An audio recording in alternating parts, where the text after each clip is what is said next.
Independence ஆயிட்டோம் August 15th.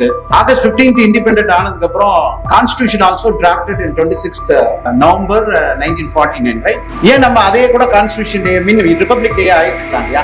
ஏன் இதுக்கு ஒரு இன்னொரு டேட்டை வந்து வச்சோம்? எகைன் ஜனவரி 26 வரைக்கும் ஏன் நம்ம ஷிஃப்ட் பண்ண வேண்டியது இருக்கு? அதே நாள் ரிபப்ளிக் டே கூட அறிவிச்சிருக்கலாம். பட் அது ஏன் பண்ணலன்னா அதுக்கு ஒரு சின்ன ரீசன். 1930 வந்து ஒரு முக்கியமான டிசிஷன் எடுக்கிறாங்க லாகூர் கான்ஃபரன்ஸ்ல. இந்தியன் காங்கிரஸ் வந்து அதை முடிவு பண்ணிட்டாங்க, இந்த டேட் தான் நம்ம வந்து சுதந்திரம் வாங்குறோம் அப்படின்றத ஒரு 14 வருஷம் தொடர்ச்சியா அதை கொடியேற்றி அதை கொண்டாடிட்டே இருக்காங்க. That was propounded by Motilal Nehru. அதை வந்து பண்றாங்க. பிரிட்டிஷ் கவர்மெண்ட்ல வந்து இந்தியன் இண்டிபெண்டன்ஸ் ஆக்ட் வந்து பேசி முடிவெடுத்து கொடுத்துடலான்னு முடிவு பண்ணிட்டாங்க. கிட்டத்தட்ட ஜூலை வாக்கில் முடிவு பண்ண 1947 முடிவு பண்ண உடனே இந்தியாவுக்கு சுதந்திரம் வந்து நம்ம போய் சொல்றாங்க எங்களுக்கு ஜனவரி 26 கொடுக்குறா. அவங்க வந்து ஜனவரி 26 கொடுக்கல. British was not interest. ஏன்னா பிரிட்டிஷ் எதை பண்ணினாலும் அவங்களுக்கு அது ஒரு லாஜிக். அவங்க வந்து ஆகஸ்ட் 15க்குன்னு புஷ் பண்றாங்க. ஏன் ஆகஸ்ட் 15க்கு புஷ் பண்றாங்கன்னா இந்தியாவில வந்து ஒரு மிக முக்கியமான கேள்வி வந்தது. சத்ரபதி சிவாஜி வந்து காரனேஷனுக்கு எலிஜிபிள் இல்லையா அப்படின்னு. அவங்க என்ன சொல்லிட்டாங்கன்னா அவரு சொல்லிடுறாரு, no you are not eligible because you are Shudra. நீ எவ்வளவு பெரிய வாரியரா வேணா இருக்கலாம், நீ ஒரு நாட்டு பட்டாபிஷேகம் உனக்கு பண்ண முடியாது, நீ வந்து ஒரு சூத்திரனா இருக்க. அதுக்காக அவர் போய் நிறைய டாக்குமெண்ட்லாம் ரெடி பண்ணி அவங்க என்ன பண்றாரு, அதுக்கு ஒரு பெரிய கோர்ட் கேஸே நடக்குது. உங்களுக்கு தெரிஞ்சிருக்கும் இந்தியாவில வந்து சத்திரியர்கள் இருக்கிறாங்களா இல்லையா.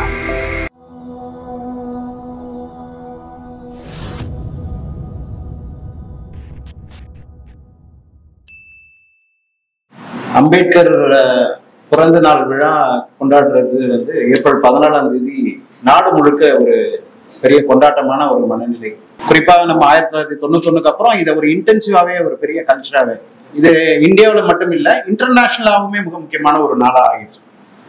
யூஎன் வந்து இந்த நாளை வந்து வேர்ல்டு நாலேஜ் டேயா அதை டிக்ளேர் பண்ணியிருக்காங்க. April 14 become world knowledge day. Mayor of New York வந்து இது மிக முக்கியமான நாளா அவங்க வந்து அவங்க ஈக்குவாலிட்டி டே, நம்ம தமிழ்நாட்டிலையும் இது ஒரு ஈக்குவாலிட்டி டேயா சொல்லியிருக்காங்க. அம்பேத்கர் மிகப்பெரிய அறிவு ஆளுமை, மிகப்பெரிய பரந்துபட்ட தளத்துல ஒர்க் பண்ணியிருக்கிறாரு. இந்த மாதிரி தனிப்பட்ட கருத்துக்கள் அவருடைய பிறந்ததுல இருந்து இறந்தது வரைக்கும் நமக்கு எல்லா தகவலும் பெரும்பாலும் எல்லாத்துக்கும் தெரியும்.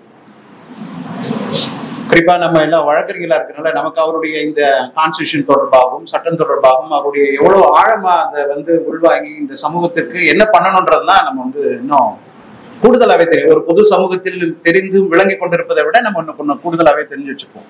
75 ஆண்டு காலம் ஆகிடுச்சு.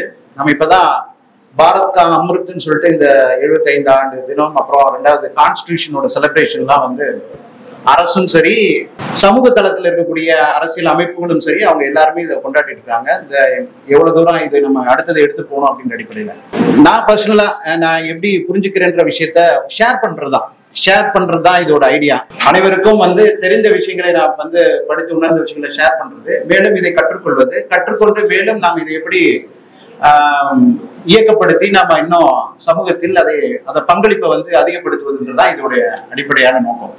ஏன்னா இது ஒரு பெரிய வகுப்பு போல ஏதோ சொல்வதற்கு அறிய தெரியாத கருத்துக்களை சொல்வதற்கு போல நீங்க கருத வேண்டியதில்லை. இன்ஃபேக்ட் இந்த மாதிரி ஒரு லேர்னட் ஆடியன்ஸ்க்கு முன்னாடி பேசுறது வந்து ஒரு பெரிய privilege.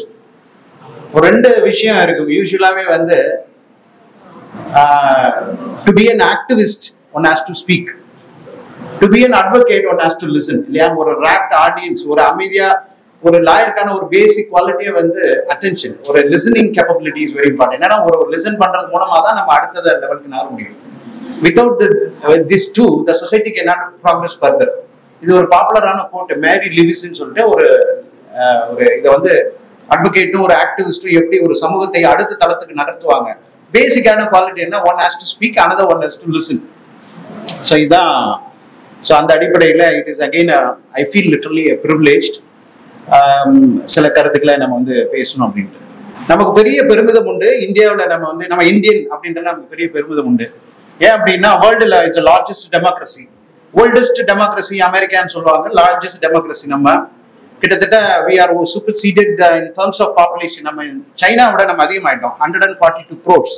China is now in second place. 1776ல அமெரிக்கா சுதந்திரம் ஆனாலும் கூட நம்பர் வைஸ் அவங்க வந்து எங்குமே இல்லை. அவங்க வந்து ஒரு ஓல்டஸ்ட் டெமோக்ரஸி.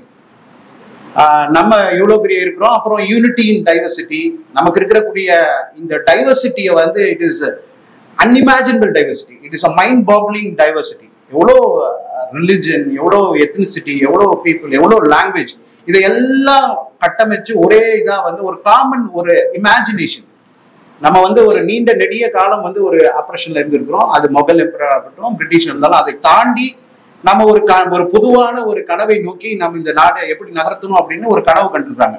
நம்மளுடைய கான்ஸ்டிடியூஷனல் ஃபேமிலிஸ் வந்து ஒரு கனவு, கிட்டத்தட்ட ஒரு 192 பேர் நம்ம தெரிஞ்சிருக்கோம்.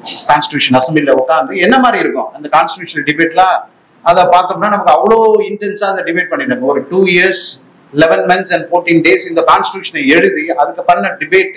அதுக்கப்புறம் யூஸ்வலாவே நமக்கு ஒரு பெரிய கொஸ்டின் ஒன்று வரும். நம்ம வந்து இண்டிபெண்டன்ஸ் ஆயிட்டோம் August 15th. August 15th independent ஆனதுக்கு அப்புறம் கான்ஸ்டிடியூஷன் ஆல்சோ டிராஃப்டட் இன் 26th November 1949, ரைட்? ஏன் நம்ம அதே கூட கான்ஸ்டிடியூஷன் டே மீன் ரிபப்ளிக் டே ஆகிருக்கலாம் இல்லையா? ஏன் இதுக்கு ஒரு இன்னொரு டேட்டை வந்து வச்சோம்? எகைன் ஜனவரி 26 வரைக்கும் ஏன் நம்ம ஷிஃப்ட் பண்ண வேண்டியது இருக்கு? அது ஒரு அடிப்படையாக ஒரு நமக்கு, ஏன்னா இது முடிஞ்சிருச்சு இல்ல, 2 இஷ்யூ தான். இப்போ பிரிட்டிஷ் கவர்மெண்ட்ல இருந்து வெளியில் போயிட்டோம், அந்நிய ஆட்சியில இருந்து வெளியில் வந்துட்டோம், அது சுதந்திரமான நாள். அப்புறம் நமக்கான ஒரு எப்படி நம்ம நிரூபிக்கப்படுன்றதுக்காக நமக்காக ஒரு கான்ஸ்டிடியூஷன் எழுதியாச்சு. அதே நாள் ரிபப்ளிக் டே கூட அறிவிச்சிருக்கலாம். பட் அது ஏன் பண்ணலைன்னா அதுக்கு ஒரு சின்ன ரீசன். 1930 வந்து ஒரு முக்கியமான டிசிஷன் எடுக்கிறாங்க லாகூர் கான்ஃபரன்ஸ்ல. இந்த பூர்ண ஸ்வராஜ் அப்படின்ற ஒரு டிசிஷன் எடுக்கிறாங்க. அந்த டேட் வந்து ஜனவரி 26. அதுல வந்து இந்த ட்ரை கலர் நேஷனல் பிளாக் ஒரு டென்டேட்டிவான ஒரு பிளாக வந்து இந்தியன் காங்கிரஸ் வந்து அதை முடிவு பண்ணிட்டாங்க. இந்த டேட் தான் நம்ம வந்து சுதந்திரம் வாங்குறோம் அப்படின்றத ஒரு 14 வருஷம் தொடர்ச்சியா அதை கொடியேற்றி அதை கொண்டாடிட்டே இருக்காங்க. That was propounded by Motilal Nehru. அதை வந்து பண்றாங்க. அப்போ பிரிட்டிஷ் கவர்மெண்ட்ல வந்து இந்தியன் இண்டிபெண்டன்ஸ் ஆக்ட் வந்து பேசி முடிவெடுத்து கொடுத்தலான்னு முடிவு பண்ணிட்டாங்க. கிட்டத்தட்ட ஜூலை வாக்குல முடிவு பண்ண 1947 முடிவு பண்ண உடனே இந்தியாவுக்கு சுதந்திரம் வந்து நம்ம போய் சொல்றாங்க எங்களுக்கு ஜனவரி 26 கொடுக்கணும். அவங்க வந்து ஜனவரி 26 கொடுக்கல. British was not interest. ஏன்னா பிரிட்டிஷ் எதை பண்ணினாலும் அவங்களுக்கு அது ஒரு லாஜிக். அவங்க வந்து ஆகஸ்ட் 15க்குன்னு புஷ் பண்றாங்க. ஏன் ஆகஸ்ட் 15க்கு புஷ் பண்றாங்கன்னா August 15 is somewhat unique for British empire. அவங்களுக்கு என்னன்னா அந்த டேட் தான் 1945 வந்து செகண்ட் வேர்ல்ட் வார்ல ஜப்பான் வந்து சப்மிட் ஆனது. They surrendered to British. So British wanted to retain their imperialistic hegemony. அதான் ஞாபகம் வச்சுக்கிறதுக்காக they said that nothing doing, we don't give on January, இந்த டேட்லாம் கொடுப்போம்னு சொல்றாங்க. ஸோ அதனால வேற வழியே இல்லாம you must be knowing it. ஏன்னா அவங்க வந்து 14th தான் அவங்க வந்து டிசைட் பண்றாங்க. நம்ம ஆளுங்க ஆஸ் பெர் த ஹாரோஸ்கோப் நம்ம காசியில இருந்த ஜோதிடர்கள் வந்து they said இது வந்து ஒர்க் அவுட் ஆகுது எங்களுக்கு, அதனால நீங்க இதே கொடுக்கணும். இல்லை நாங்க 15 தான் கொடுப்போம்னா இந்து அந்த கேலண்டர் படி 6 மணிக்கு மேல சூரியன் உதயமானதுக்கு அப்புறம் தான் அடுத்த நாள் கணக்குல வரும். வேறஸ் பிரிட்டிஷ் டே கன்சிடர் ஆஃப்டர் 12 நெக்ஸ்ட் டே. அவங்க கணக்குப்படி 15, நம்ம கணக்குப்படி 14. அப்படிதான் அந்த மிட் டேட்ல வி காட் இண்டிபெண்டன்ஸ். எகைன் நமக்கு வந்து ஒரு ப்ரெஸ்டீஜ் இருக்குல்ல, நமக்கு வந்து ஜனவரி 26ல நம்ம இந்த இத்தனை வருஷம் வந்துட்டோம், அதை திருப்பி வைக்கணுன்றதுக்காக தான் it is shifted to January 26. So இந்த மாதிரி ஒவ்வொரு கட்டத்திலையும் நமக்கு ஒவ்வொரு ஒப்பீனியன் இருக்கு. ஒவ்வொரு டிசிஷன் எடுக்கிறதுலையும் இந்த நாட்டுக்கான மிக முக்கியமான இடங்கள்ல கூட ஒரு முடிவு எடுக்கிறதுல பெரிய யூஸ்வலா நம்ம வந்து ஒரு காமனா சொல்றது என்னன்னா இந்த அம்பேத்கரை வந்து யூஸ்வலா சொல்லணும்னா architect of the modern India. அப்ப மாடர்ன் இந்தியா, இந்த நவீன இந்தியாவை வந்து உருவாக்குனதுல அம்பேத்கருடைய பங்கு மிக முக்கியமானது. இப்போ மாடர்ன் இந்தியானா அப்போ ஒரு ஏன்ஷியன் இந்தியான்னு ஒன்று இருக்கு இல்லையா? அப்போ எதை வந்து புறந்தள்ளி விட்டு இதை வந்து எதை மாற்றினார், எதை வந்து அவர் ஏற்றுக்கொண்டார், எதை வந்து புதுப்பித்தார்ன்ற ஒரு கேள்வி இருக்கு இல்லையா? ஸோ அது ரொம்ப மிக முக்கியமான கேள்வி. ஏன்னா இன்னைக்கும் வந்து நம்ம நிறைய கேள்வி கேட்டுக்கிட்டே இருக்கிறோம். நிறைய அந்த கான்ஸ்டிடியூஷனை வந்து நம்ம நிறைய இடங்கள்ல நம்ம பண்ணோம். கிட்டத்தட்ட இப்போ 106 டைம்ஸ் வந்து நம்ம அமெண்ட் பண்ணியிருக்கிறோம் இல்லையா? இப்போ 107 இப்போ வரப்போகுது. பட் இருந்தாலும் 106 டைம் வந்து அமெண்ட் பண்ணியாச்சு. பாதி 2-3 முக்கியமான அமெண்ட்மெண்ட் எல்லாம் வந்து நம்ம இந்த கொரோனா டைம்ல பண்ணிருக்கிறோம். பட் 106 முறை நம்ம அமெண்ட் பண்ணி அதுக்கும் அதுல ப்ரொவிஷன் இருக்கு. அதுலயும் அதுல ப்ரொவிஷன் இந்த constitution can be amended so elastic. It's not dogma, it is doctrine. Science மாதிரி வச்சிருக்காங்க. ஒரு காலத்துல ஏற்படுத்தப்பட்டதை வந்து நம்ம மாற்றிக்கொள்ள முடியும் அப்படின்னு. இதை விட மிக முக்கியமான இதெல்லாம் வந்து ஒரு ஸ்ட்ரக்சரல். இது ரொம்ப முக்கியமானது என்னன்னா இந்த சோசியல் அனாலிசிஸ். இந்த சமூகத்தை எப்படி புரிந்து கொள்வது? ஏன்னா இந்த சமூகம் வந்து புரிந்து கொள்ள முடியாத அளவுக்கு நுட்பமாக பிரிந்திருக்கு. இங்க ஒரு தொடர்ச்சியாக ஒரு சமூகத்துல வந்து ஒரு இணைக்கவே முடியல. ஒரு சோசியல் இன்டர்கோர்ஸ்க்கான ஸ்கோப்பே இல்லாம இருக்கு. எவ்வளவோ படிச்சாலும், எவ்வளவோ வளர்ந்தாலும், எவ்வளவோ நாகரிகங்கள் வளர்ந்தாலும், எவ்வளவோ தொழில்நுட்பங்கள் அறிவியல் தொழில்நுட்பம் வளர்ந்தாலும் ஒரு காமனா யுனைடடா ஒரு இந்தியன் நேஷன் வித்தவுட் நேஷனலிசம் அப்படின்ற மாதிரி ஒரு நேஷன் இருக்கு. ஆனா ஒவ்வொருவருக்கும் ஒரு சேரவே முடியாத ஒரு நுட்பமான ஒரு ஒரு சிக்கல் இருக்கு. ஸோ இதை வந்து ரொம்ப தீவிரமா வந்து ஆய்வு பண்றாரு. இந்த மாதிரி ஒரு இன்ஈக்குவலான ஒரு சொசைட்டி வேற எங்கேயுமே இல்லையா அப்படின்னு அதையும் ஒரு ஆரம்பம். அப்போ நம்ம ஒரு பிரச்சனையை தீர்வு பண்ணணும்னா அது எங்கேயாவது ஒரு ரெஃபரன்ஸ் எடுத்தாகணும். இப்போ காலனியல் இந்தியா, இப்போ பிரிட்டிஷ் ஆட்சிக்கு எதிராக நம்ம வந்து ஒரு இண்டிபெண்டன்ஸ் நம்ம யோசிக்கணும்னா அதுக்கு நிறைய இருக்கு. நிறைய பிரிட்டிஷ் காலனி இருக்கு, பிரெஞ்சு காலனி இருக்கு, போர்ச்சுகீஸ், ஸ்பானிஷ் காலனிஸ் எல்லா இடத்துலயும் இருக்கு. ஆப்பிரிக்கால அவ்வளவு பேர் போராடி இருக்கிறாங்க. நம்ம எல்லா நாடுகள்லயும் அதுக்கான ஒரு ஆயுதமான போராட்டமா இருக்கட்டும், அரசியல் வழியான போராட்டமா இருக்கட்டும், இல்ல சத்தியாகிரக போராட்டம், ஏதாவது ஒரு வழியில போராடி இந்த தன்னுடைய பிரச்சனைகளை சுயாட்சிக்காக அவங்க போராடி அவங்களை வெற்றி பெற்றாங்க. அதுக்கு நம்ம மாடல்ஸ் நிறைய இருக்கு. ஆனா இந்த பொலிட்டிக்கலா நம்ம வந்து என்டாங்கிள், நம்ம பொலிட்டிக்கலா அப்ரஸ் ஆனதை வந்து நம்ம வந்து டீல் பண்றோம். ஆனா இந்த சோசியல் இந்த இன்இக்வாலிட்டியை வந்து எந்த மாதிரி நம்ம டிஃபைன் பண்ண, அதுக்கு ஏதாவது ஒரு ரோல் மாடல் வேணும் இல்லையா? நம்ம ரெஃபர் பண்றதுக்கு ஏதாவது இது மாதிரி சொசைட்டில வேற எங்காவது ஏதாவது ஒரு காலகட்டத்துல இந்த மாதிரி இருந்து அதுல இருந்து அவங்க விடுதலை பெற்றாங்கன்னா so that I can take a model நமக்கு வேணும் இல்லையா? நமக்கு ரொம்ப சிக்கலா இருக்கு. நம்ம படிச்சிருக்கிறோம், நாட்டுக்கு பயங்கரமான ஒரு பிரியத்தோட இருக்கிறோம், தேசப்பற்று பேட்ரியாட்டிக்கா இருக்கிறோம். ஆனா ஒரு இந்த இன்இக்வாலிட்டி விஷயத்தை பத்தி பேசும்போது அப்படியே நம்ம மென்டலா பேரலைசிஸ் ஆயிரும். பிசிக்கலா we are very active. மென்டலா விடுங்க பிரதர், அதை எதுக்கு நம்ம பேசிக்கிட்டு, we need not to talk, அதை விட்டுறலாம், அதை நம்ம கடந்து நகரலாம். இல்ல அதெல்லாம் அப்படிதான் நம்ம போக போக சரியா, இப்படி நமக்கே தெரியாம நாமளே ஒரு காம்ப்ரமைஸா ஒரு இது பண்ணுவோம். அதுக்கான எந்த லாஜிக் இல்லை. ஏன்னா நமக்கு அதுக்கான ரூட் காஸ்ட் தெரியல. எல்லாரும் அதை இதை எப்படியாவது தீக்கணும். ஒவ்வொரு முறை ஒரு குறைந்தபட்ச ஒரு முற்போக்கு சிந்தனை உள்ள எல்லாரும் இதுக்கு ஒரு விடை தெரியணும், தீர்வு காணணும் அப்படின்னு யோசிக்கிறோம். பட் அதுக்கான தெளிவே இல்லாம நம்ம வந்து அவரவர்களுக்கு நமக்கு தெரிந்த படித்த விவரமா இருக்கக்கூடிய விஷயங்களை நம்ம வந்து அடுத்த கட்டத்துக்கு நகர்த்திட்டு அப்படியே நகர்றோம். ஆனா பிரச்சனை எங்க ஆரம்பித்ததோ அங்கேயே தான் இருக்கு. காலத்தின் மேல நம்ம ஒரு பொறுப்பு கொடுக்குறோம், எல்லாம் சரியாயிரும், இன்னும் கொஞ்ச நாள் ஆனா சரியாயிரும். அப்படி எதுவும் ஆகும்னா அப்படி ஆறதுக்கு ரொம்ப ரொம்ப வாய்ப்பு குறைவு. ஏன்னா இதோட டைம் லைன் வந்து அவ்வளவு இன்டென்ஸான ஒரு. அப்போ நம்ம பேரலல் கேசஸ்ன்னு 2-3 இதை பாபாசி அம்பேத்கர் அவரோட வாழ்நாளே பண்றாரு. ஒரு முக்கியமா 4 விஷயத்த வந்து சொல்றாரு. ஒண்ணு வந்து ரோமன் ஸ்லேவரி அண்ட் இங்கிலாந்துல நடந்த வில்லினேஜ், அங்க நடந்த இந்த புரொட்டஸ்டன்ட் கிறிஸ்டியன்ஸ்க்கும் ரோமன் கேத்தலிக் கிறிஸ்டியன் நடந்த ஒரு 200 ஆண்டு காலம் மிகப்பெரிய போர் அவங்களுக்குள்ள நடந்த அந்த விஷயம். அப்புறம் 3வது வந்து அந்த ஜூவிஷ் சர்விட்யூட், ஜூவிஷ் பீப்புளுக்கு நடந்த இந்த சொல்லனா கொடுமை, இந்த யூரோப்ல நடந்த பிரச்சனை. அடுத்தது வந்து நீக்ரோ ப்ராப்ளம், இந்த அபார்த்தைட், நிறவெறிக்காக இந்த அமெரிக்காவில் அவர்கள் பட்ட துன்பங்கள். எப்ப கிறிஸ்டோபர் கொலம்பஸ் இங்க போனாரோ, பகமாஸ்ல போய் அங்க இறங்கி அங்க ஸ்லேவ்ஸ் இருந்தாங்களோ அவங்க அடைந்த துன்பம், இது குறித்து ஏராளமான நூல்கள் வந்திருக்கு, நிறைய படங்கள் எடுத்திருக்கிறாங்க. அதை பத்தி நமக்கு நிறைய தெளிவுகள் இருக்கும். இப்போ இது எல்லாமே அனலைஸ் பண்ணி பார்த்தோம்னா இன்னைக்கு ரோமன் ஸ்லேவரி இஸ் நோவேர், ஏன் it is become super power, ஒரு பெரிய இதா இருக்கு. அப்போ இந்த புரொட்டஸ்டன்ட் அண்ட் ரோமன் கேத்தலிக்கான கான்ஃபிளிக்ட் வந்து ஒரு மாதிரி ரிசால்வ் ஆகி அங்க எல்லாமே செட்டில் ஆயிட்டாங்க, அவெல்லாம் நார்மல் ஆகுது. அமெரிக்கால இருக்க அபார்த்தைடும் கிட்டத்தட்ட முடிஞ்சப்பட்டதான். ஏன்னா நம்ம பார்த்தோம் பாரக் ஒபாமா மாதிரி ஒரு முல்லட்டோஸ், இவரெல்லாம் வந்து இந்த மாதிரி ஒரு சமூகம் வந்து ஒரு வேறு ஒரு வடிவத்துக்கு மாற்றம் அடைஞ்சு வந்துருச்சு. ஆனா இந்த ஜூவிஷ் ப்ராப்ளம் வந்து கொஞ்சம் யூனிக்கான ஒரு ப்ராப்ளம். ஜூவிஷ் ப்ராப்ளம் வந்து ரொம்ப, அதுக்கு பாத்தீங்கன்னா நிறைய விஷயங்கள் நடக்குது. 1050ஆம் ஆண்டு ஆஸ்திரேலியால கவுன்சில் ஆஃப் பயன்ஸான்னு ஒரு இடத்துல அங்க ஒரு டெசிஷன் எடுக்கிறாங்க. இந்த ஜூவிஷ் பீப்புள் எல்லாம் வந்து நம்ம எப்படி ட்ரீட் பண்ணணும், அவங்களுக்கு வந்து ஒரு கிறிஸ்டியனும் ஜூவிஷும் ஒன்னா குடியிருக்க கூடாது, அவர்களுக்கோட எந்த இன்டர் டைனிங், அவங்களோட உணவு, எல்லா விதமான முடிவு எடுக்கிறாங்க. அதுக்கப்புறம் 1900 வந்து இன்னொரு ஃபிளமிங், இன்னொரு போப் 8 1230 இப்படி வெவ்வேறு கட்டத்துல பயங்கரமான முடிவுகள் எடுக்கிறாங்க. அவங்களுக்கு வந்து சட்டையில அவுட்டர் மோஸ்ட் கார்மெண்ட்ல வந்து ஒரு பேட்ச் மாதிரி வச்சுக்கணும், அதை வச்சுட்டு தூரத்துல இருந்து வந்தோடனே கண்டுபிடிச்சிடணும். அவங்களோட வெட்டிங் எல்லாம் வந்து நல்லிஃபை பண்ணணும், அவங்களுக்கு திருமணம் எல்லாம் வந்து ப்ராப்பரா ரெஜிஸ்டர் பண்ணக்கூடாது, அவங்களுக்கு பிறகுற குழந்தைங்கலாம் ஒரு இல்லீகல் அப்படின்ற மாதிரி எல்லா விதத்தையும் சொல்றாங்க. இதை எப்படியோ அவங்க வந்து ஓவர் கம் பண்றாங்க. ஏன்னா அவுட்டர் மோஸ்ட் கார்மெண்ட்ல வந்து ஒரு இது வைக்கணும்னு அதை எப்படியோ போட்டு மேனேஜ் பண்ணிடுறாங்க. இதை கண்டுபிடிச்சிட்டு அதுக்கப்புறம் ஒரு 100 வருஷம் ஆனதுக்கு அப்புறம் இன்னொரு போப் வந்து இன்னோசென்ட் அவர் ஒரு முடிவு பண்றாரு. அவர் என்ன சொல்றாருன்னா, they have to put a banner, இந்த தொப்பி மாதிரி ஒன்று போட்டுடணும், தூரத்துல இருந்து பார்த்தாலும் தெரியணும். அந்த ஜூவிஷ் குடியிருக்கிற இடத்துக்கு பேர் தான் கெட்டோஸ். கெட்டோஸ்ன்னா இப்போ நம்ம கண்டபடியா நம்ம இருக்கிற சேரிகள்னு சொல்ற இடம், அவங்க இடம் தான், அந்த இடம் தான் அவங்க இருக்கிறோம், அவங்க வேற யாரும் வாடகைக்கு வரக்கூடாது. இந்த மாதிரி ஒரு நுட்பமா அவங்க மேல ஒரு சாங்ஷன்ஸ் வருது. இதை பார்த்துட்டு பாபா அம்பேத்கர் இதை கம்பேர் பண்றாரு. Outwardly it looks equal. நமக்கும் இந்த இந்திய சூழல்ல இருக்கக்கூடிய சமூக பிரச்சனைக்கும் ஏதோ ஒரு விதத்துல இது தொடர்பு இருக்கிற மாதிரி இருக்கு.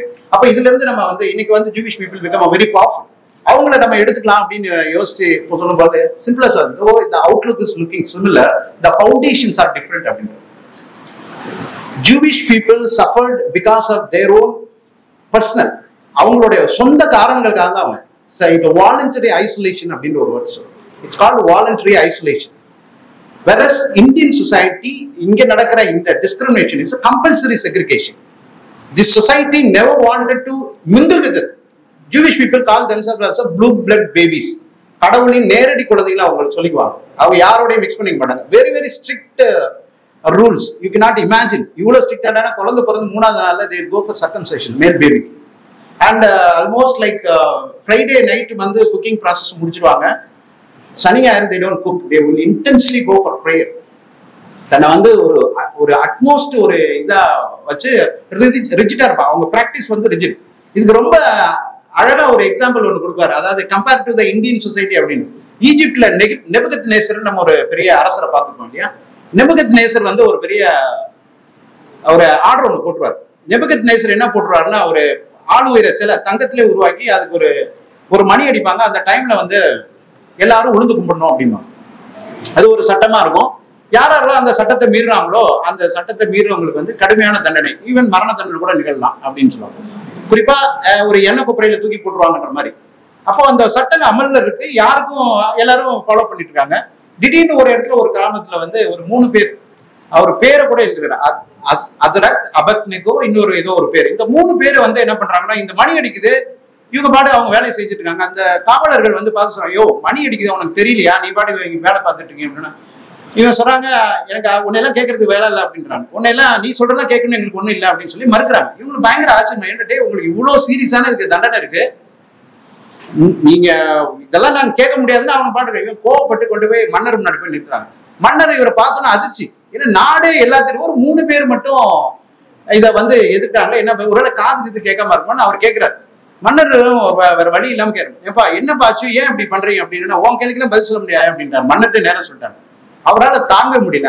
ஏற்கனவே கொதித்து கொண்டிருக்கிற எண்ணெயை வந்து ஒரு 7 மடங்கு அதிகமா சுட வச்சு அவங்களை தூக்கி போட்டு they are willing to die, not want to compromise, just to say. ஏன் அவ்வளவு இதா இருக்கு. பட் இந்தியன் கண்டெக்ஸ்ட்ல டோட்டலா டிஃப்ரெண்ட். இங்க வந்து இந்த சொசைட்டில இருக்கக்கூடிய இந்த so called the outcast or underprivileged or downtrodden people, அவங்க வந்து they never claim இந்த மாதிரி வாலண்டரா நான் பொது சமூகத்தோட, they in fact otherwise நான் வந்து பொது சமூகத்தோட இருக்கணும் அப்படின்ற ஒரு எப்பொழுதுமே ஒரு எண்ணத்தையே வந்து வெளிப்படுத்திட்டே இருக்காங்க. அதற்கான சூழல் வந்து அமையவில்லை. ஸோ நாம இந்தியன் சோசியல் ஹிஸ்டரியை வந்து பொலிட்டிக்கல் ஹிஸ்டரியை கொடுத்து எல்லாருக்கும் நிறைய டேட்டா இருக்கும். எப்பப்பெல்லாம் வந்தோம், என்னென்னலாம் ஆனோம், இந்தியான்ற இவ்வளவு பெரிய லேண்ட் வந்து எப்படிலாம் யாருக்கிட்ட இருந்தது, என்ன மாதிரிலாம் வளர்ச்சி வந்தது. பட் சோசியல் ஹிஸ்டரி கொடுத்து Ambedkar is giving very unique version. Indian history is history of defeats. Indian history is nothing but history of defeats. There is a war between Brahmanism and Buddhism is Indian history அப்படின்னு ஒரு புது dimension வருது. அப்போ இங்க ஒரு social history நடக்குது. இதுக்கான எங்கேயுமே இல்லை. இதை வந்து வாஜ்பாய் அவரோட இருக்கிற டைம், அடல் பிஹாரி வாஜ்பாய் அவரோட டைம்ல வந்து ஒரு if at all you wanted to read about the Indian social history, you ought to go to Ambedkar அப்படின்னு ஒரு அப்ளிகா சொல்றாரு. அவர் இன்டென்ஸா அதை படிச்சுட்டு சொன்னாரா என்னன்னு தெரியல. He superficially understand that he is the only person who is having a clear cut study, in depth ஸ்டடியை பண்ணியிருக்கிறார் அப்படின்னு.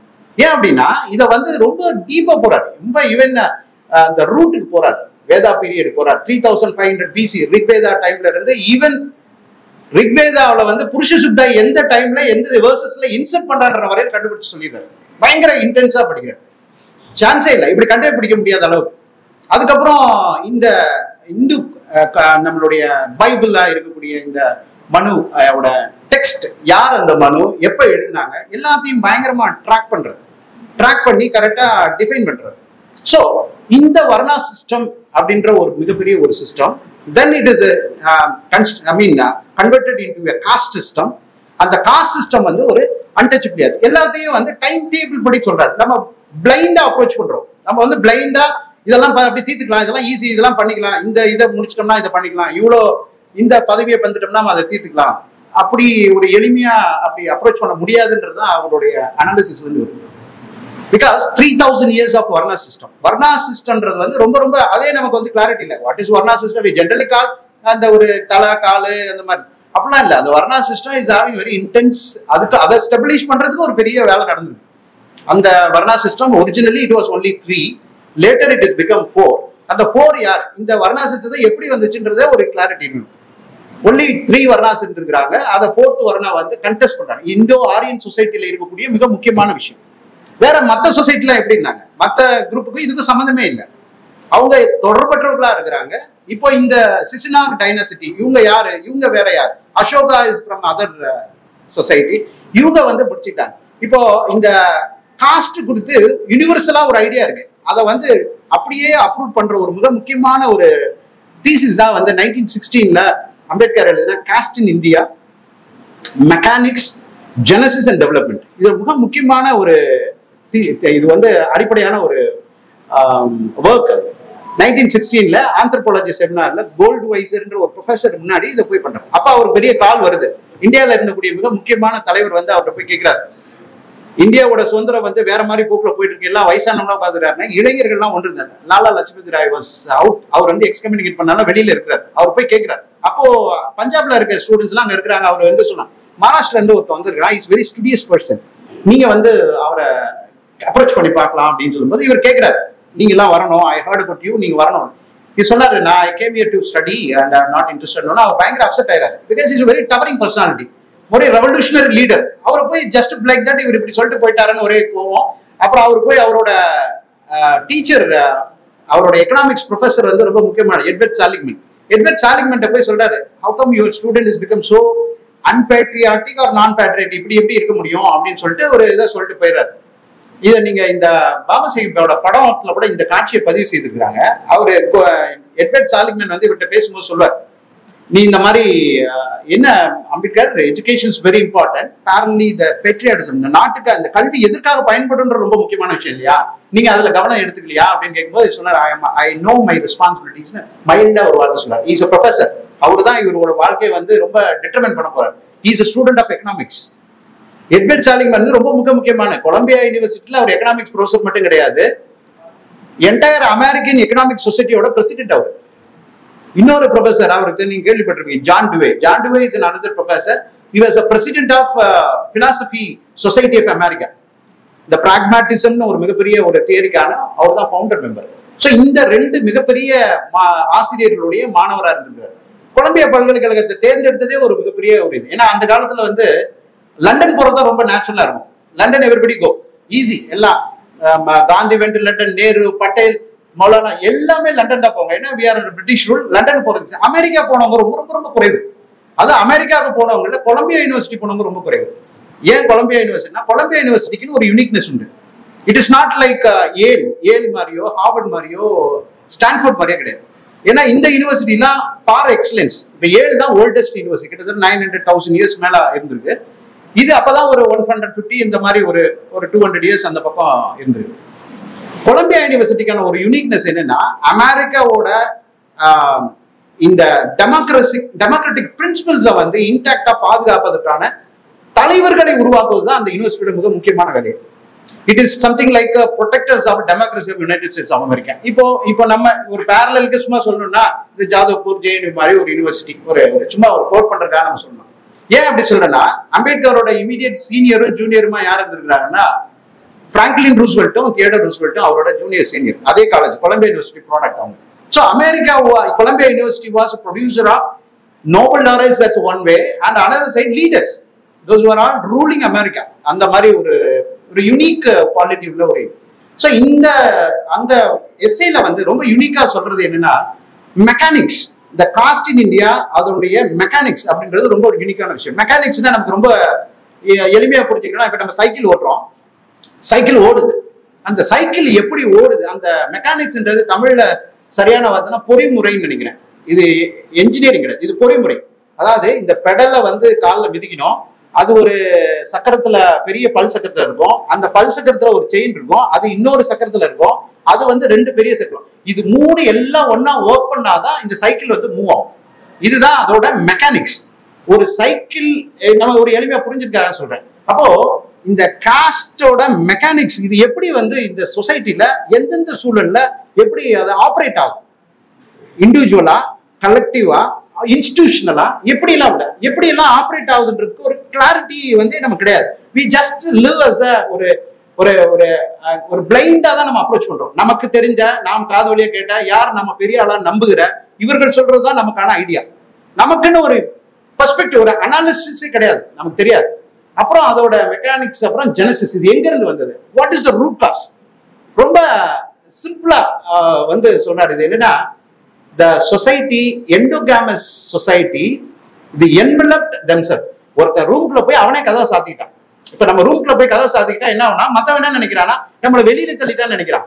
இந்த உள்ள போனவனுக்கு வெளியில இருக்கிற பத்தி கவலையே கிடையாது. அவன் எக்கெடு கெட்டு போனான்றது, நான் அப்படிதான் அப்படின்னு. It is a infection of imitation. It is a very toxic infection of imitation. Majority of society lives in that way. நம்ம எல்லாருமே வந்து யாருமே திங்க் பண்ண மாட்டோம், நம்ம வந்து imitate, we mimic. For example, நம்ம வந்து ஒரு டெம்பிளுக்கு யாராவது போறோம் அப்படின்னா சும்மா அடிப்படையாக போய் கேட்டோம்னு வச்சுக்கோங்க, எதுக்காக போறீங்க, ஒரு 5 கோடி பேர் ஒரு சபரிமலைக்கு போறாங்கன்னா, பிரதர் எதுக்காக போறீங்கன்னா, நம்ம போய் எல்லாரும் போறாங்க நான் போறேன். அவருக்கான அந்த ஸ்பெசிபிக் ரீசனை வந்து அவரால் சொல்ல முடியாது, தெரியாது. he follows, எல்லாமே வந்து நம்ம வந்து ஃபாலோ பண்ணுவோம். அப்போ யாருமே இது திங்க் பண்ணல. Yes, thought process it's very intensive, very delicate process, complex. அதை வந்து பண்றது வந்து ரொம்ப 24/7 அதுக்காக ஒர்க் பண்ணிட்டே இருந்தா தான் அது நமக்கு வந்து புரியும். ஸோ அதுக்கப்புறம் எப்படி டெவலப் ஆகி எப்படி வந்தது அப்படின்றத அந்த தீசிஸ் சொல்றாங்க. இந்த தீசிஸை வந்து பார்த்துட்டு தான் 1936 ஜாட்பட் தோடக் மண்டல் வந்து வாண்டட் டு ஹாவ் இந்த அன்டச்சபிலிட்டியை ரிமூவ் பண்றதுக்கு இது ரொம்ப முக்கியமான இதா இருக்குன்றதா அவர் அழைக்கிறாங்க. நீங்க வாங்க, நீங்க எங்களிடம் இந்த உங்களுடைய கருத்துக்களை படிச்சோம், ரொம்ப வெரி இன்டென்சிவ் ரிசர்ச் ஆர்டிகிளா இருக்கு, நாங்களும் உங்களோட சிந்தனையில இருக்கிறோம், நீங்க வாங்க. அவங்க யாருன்னா ஆரிய சமாஜிஸ். இந்த ஜாட்பட் தோடல் வந்து மண்டல் வந்து ஆரிய சமாஜிகள், கைண்ட் ஆஃப் ரேஷனலிஸ்ட் மாதிரி, நம்ம ஊர்ல இருக்க ஒரு ரேஷனலிஸ்ட் பீப்புள் மாதிரி. அவங்க Varna system they wanted it, but they don't want the untouchability. So அதுக்கு என்ன பண்ணலாம் அப்படின்றது அவங்க முன்னாடி இருக்கு. அப்ப இவரை கூப்பிடும்போது இவர், நான் ஆனிகலைசேஷன் ஆஃப் காஸ்ட் அப்படின்ற ஒரு புக்கை வந்து நான் இது மாதிரி பேசுறேன், எழுதி இதை வந்து நான் வாசிக்கணும்னு சொல்லும்போது அதுக்கு இடையில நடந்த உரையாடலாம் தெரியும். Why he was not invented, because he was very specific. ஏன்னா ஒரு பிரச்சனை, ஒரு நோய்னா அதை எப்படி இன்டென்சிவா தீர்க்குன்றத ரொம்ப முக்கியமான விஷயம். அதுக்காக போய் நம்ம இவர் சொல்றாரு, அதனால எதையும் கம்ப்ரஸ் பண்ண முடியாதனால அவங்களுடைய அந்த சூழலுக்கு அது ஒத்து வராம இருந்தனால அவங்க சொல்லிட்டாங்க, எங்களுக்கு இவ்வளோ இன்டென்ஸான ஒரு சப்ஜெக்டை வந்து நாங்க பண்ண முடியும், நாங்க அவ்வளோ எவால்வ் ஆகல, நாங்க ஒரு லெவல்ல புரிஞ்சிருக்கிறோம், உங்களுக்கு அது உதவும் சொல்ல, அது அப்படி பண்ண முடியாது அப்படின்னு சொல்லிடுறோம். when the virus or bacteria is infected, we have to take அதுக்குரிய மருந்து சாப்பிட்டாதான் நம்ம வந்து அது கியூர் ஆகும் இல்லையா. நம்ம ஒரு டென்டேட்டிவா எனக்கு வசதியா இருக்குன்றதாக ஒண்ணு எடுத்து பண்ணோம்னா அது சரியாதனால then he published himself. அதை வந்து ஒரு அதுக்கான பப்ளிகேஷன்ஸ் எல்லாத்தையுமே இவரே பண்ணிட்டாருன்னு சொல்லுவாங்க. ஸோ இந்த ஒரு ஸ்டடியை வந்து அதுக்கப்புறம் இந்த சோசியலாஜிக்கலா அதுதான் முதல் எழுதின புக்கு. பாபா சாஹேப் அம்பேத்கர் வந்து அதுக்கு முன்னாடி எழுதுனது எல்லாமே எக்கனாமிக்ஸ் ரிலேட்டடான புக்கு தான். பிரிட்டிஷ் ஃபினான்ஸ் எப்படி பண்ணது, ப்ராப்ளம் ஆஃப் ருபி, இதெல்லாம் எழுதினார். 1936 ஃபர்ஸ்ட் டைம் எழுதினார். அதுக்கிடையிலேயே நிறைய புக்கு 1920 இருந்து 1932 வரைக்கும் இன்டென்ஸான மூவ்மெண்ட்ஸ் நிறைய நடத்துறாரு. Temple entry movement. He was trying the level of the acceptability. இப்ப நமக்கு 1927 நமக்கு நல்லா தெரியும், ஒரு மிக முக்கியமான ஒரு போராட்டம். முதல் முறையா போராட்டம்னா ஏதோ ஒரு லா பிரேக்கிங் அதை பண்ணல, அது ஒரு சட்டத்துக்கு உட்பட்டு 1923 நடந்த ஒரு கிளியரன்ஸ். பிரிட்டிஷ் கவர்மெண்ட் டிக்ளேர் எல்லா பொது இடங்கள்லயும் வந்து அனைவருக்கும் அது கவர்மெண்ட் ஸ்பேஸ், பப்ளிக் ஸ்பேஸ் அப்படின்றது. பர்டிகுலரா நாசிக்ல வந்து அவங்க தேவர் டிசலோவிங், நான் அது மாதிரி நாங்க ஒத்துக்க மாட்டோம் போது ரொம்ப கிளியரா அதை எவ்வளவு கிளியரா அதை வந்து சொல்றாருன்னா, இந்த சவுதார் டேங்க் இஷ்யூல வந்து இது வந்து ஒரு மிகப்பெரிய, இந்த நீர் வந்து ஒரு அமிர்தமோ தேவாமிர்தமோ இல்லை, இதை சாப்பிட்டோம்னா நம்ம வந்து சாகா வரம் பெற்று விடுவோம்ன்றதுக்காக நம்ம இங்க வரல, அல்லது இந்த நீரை நாம் குடிக்காவிட்டால் நாம் மரணிக்க போறதும் மறந்துடுமா அப்படி செத்துருமா அப்படின்னு கிடையாது. நோ, அது கிடையாது. The idea of coming to here that long distances to register our access to the public space, அதுதான் வந்து சொல்லணும். இத வந்து பண்ணணும், அவ்வளவுதான். இத பண்ணி முடிஞ்ச 2 டைம் நடக்குது. ஒன்னு மார்ச், இன்னொன்னு வந்து டிசம்பர் 25. இந்த 2 டைம் நடக்குது. இந்த நடக்கும்போது என்ன ஆகுதுன்னா, இவங்க எல்லாம் வெற்றி பயங்கர, அவங்க கூட இருக்கணும் ஜிப்லேட் பண்றாங்க, ஒரு சக்சஸ்ஃபுல்லா ஒரு விஷயத்த பண்ணிட்டோம் அப்படின்னு. ஆனா நடந்தது என்னன்னா, the third day there was a very peculiar reflection of mainstream society. They wanted to purify the water. அந்த தண்ணியை வந்து எல்லா கேப்சூல்ஸ் எல்லாமே குடிக்கிறாங்க. பட் அவங்க வந்து பியூரிஃபை பண்றது ஒரு 108 குடங்கள்ல வந்து நம்ம இப்ப பாப்புலரா நம்ம எல்லாரும் கேட்டுட்டு இருக்க இந்த பஞ்சகவ்யம் என்ற ஒரு புனிதமான ஒரு விஷயத்த வச்சு பியூரிஃபை பண்றாங்க.